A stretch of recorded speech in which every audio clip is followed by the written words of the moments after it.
DNS redundancy is a strategy and a best practice for addressing the outages or risk by distributed denial of service attacks, and it involves deploying a second name server. The most common way to set up a redundant DNS is via secondary DNS, where one DNS provider is set up as primary DNS name server and the other as the secondary. A primary DNS server is the first point of contact for a browser, application, or device, and it contains a zone file with DNS record that has the correct IP addresses for the hostname. Changes to DNS records, for example, changing the IP for a domain name, can only be done on primary server, which can then be updated to secondary DNS servers. So if the primary DNS server is unavailable, the device contacts a secondary DNS server containing a recent read-only copy of the same zone file of DNS records. Secondary DNS server can pass a change request if they wish to update their local copy of the DNS records.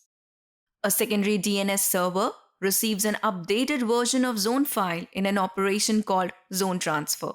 It is a mechanism that transfers DNS data from primary DNS server to one or more secondary DNS servers.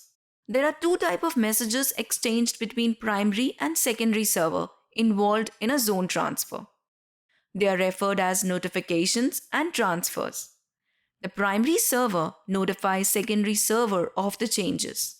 Secondary server checks the serial number in SOA and requests updates from primary. And then the primary transfers zone changes to secondary. Zone transfer between BlueCat DNS servers under address manager controlled are automatically configured, only if the BDDS server are in the same configuration. And there is no need to set up deployment options related to zone transfer. Also, address manager controlled DNS server use transaction signature key or TSIG key by default to provide authenticity and data integrity to the transfer data. During first deployment, a unique TSIG key is generated and added at the view level. Each view has its own unique key. BlueCat recommends using a hidden primary server, especially for external facing zone.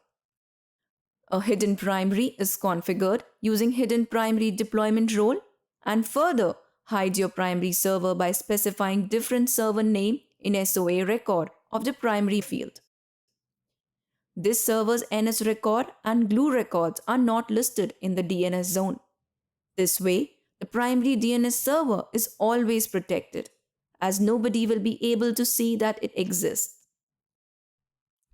Similar to hidden primary server, the NS records and glue records are also not published in stealth secondary server.